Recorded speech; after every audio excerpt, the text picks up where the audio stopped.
थोड़ा पवन सिंह के भी गाए थे स्त्री 2 में, काटी रात खेतों में आई नहीं। चला, देखिए खूब स्त्री को बना दिया और हिट कर दिया उन्होंने। सोनू सूद हुए पवन सिंह के दीवाने। जी हाँ दोस्तों, आपका स्वागत है मेरे चैनल ऑसम भोजपुरी पर।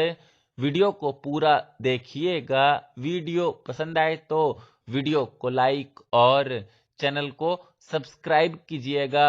दोस्तों, सोनू सूद जो कि बॉलीवुड के एक जाने माने अभिनेता है दोस्तों, इन्होंने हाल ही में एक पॉडकास्ट दिया शुभंकर मिश्रा को, जिसका प्रोमो आज रिलीज किया गया है अभी से थोड़ी देर पहले। और सोनू सूद के इस पॉडकास्ट को रिलीज कर दिया जाएगा 1 से 2 दिनों में शुभंकर मिश्रा यूट्यूब चैनल पर।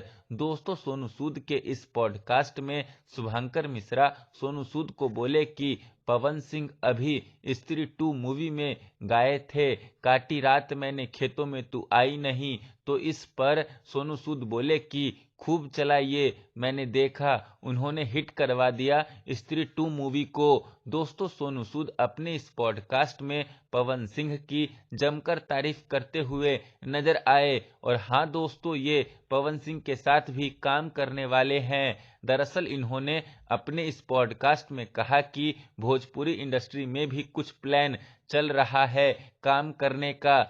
खैर दोस्तों, सोनू सूद का ये फुल पॉडकास्ट जब रिलीज होगा तब और बातें पता चलेंगी कि इन्होंने और क्या क्या कहा है पवन सिंह के बारे में अपने इस पॉडकास्ट में। खैर, फिर मिलते हैं दोस्तों किसी नए वीडियो में। वीडियो पसंद आए तो वीडियो को लाइक और चैनल को सब्सक्राइब कीजिएगा।